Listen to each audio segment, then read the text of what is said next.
আসসালামু আলাইকুম। Hello guys, আপনারা কেমন আছেন? যে যেখান থেকে ভিডিওটা দেখতেছেন, ভিডিওটা চলে যাবে ফেসবুক পেজে।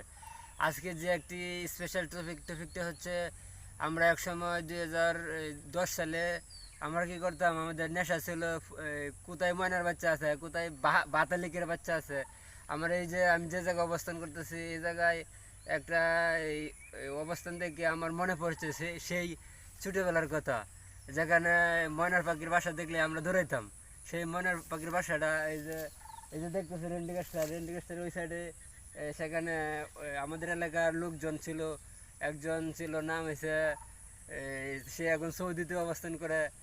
আর আমি, এমনকি আরও অফিসের বাড়ি, সাইডের বাড়ি, এরাও একসময় ময়নার পাখির পিছনে ঘুরতো। আর এখন যুগ পরিবর্তন হয়েছে, এখন হয়েছে স্মার্ট যুগ। স্মার্ট যুগের ফুলাফান এখন টিকটক আর খেলাধুলা নিয়ে ব্যস্ত, ফ্রি ফায়ার, পাবজি। আর এভাবে আর ফুটবল খেলা বিভিন্নভাবে তারা সময় কাটতেছে। কিন্তু আমরা টিকটক ভিডিও বানাই, অনেকের গা জ্বলে। কেন জানেন? ভাবছে হুজুর নাকি টিকটক করে। সে তো জানে না আমি টিকটক করি, যে আমি আমার দ্বারা কি খারাপ কোনো কিছু হইতেছে না ভালো কিছু হইতেছে। আমি তো শিক্ষামূলক ভিডিও বানাই। আমি তো ইসলামের বিষয়ে ভালো ভালো ভালো বিষয়গুলো আমি উপস্থাপনা করে থাকি। আপনারা একটা কি করবেন, লাইক করবেন, আর একটা কমেন্ট করবেন, আর একটা শেয়ার দিবেন। আর আমি কি করব, আপনারা যদি এরকমভাবে আমাকে সাপোর্ট করেন, তাহলে আমি আরও নতুন নতুন ভিডিও দিতে আমার মন আরও ভালো লাগবে। আরও আমি ভবিষ্যতে আরও ভিডিও দেওয়ার চেষ্টা করব। আমি যে ভিডিওগুলো বানাই সবই শিক্ষামূলক ভিডিও। আমার এখানে দুই নম্বরে কোনো পাইবেন না।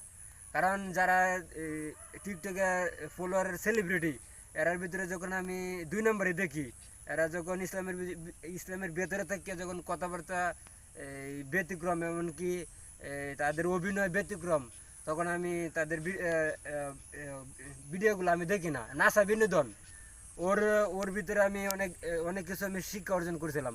কিন্তু নাসা বিনোদনের যে একটা ভিডিও বানাইছে, ওরা কি করছে জানেন? ওরা শর্ট হাফ প্যান্ট পরে ভিডিও বানাইছে, যার কারণে এই গতকাল থেকে আমি তাদের ভিডিও আমি ক্যান্সেল করে দিয়েছি।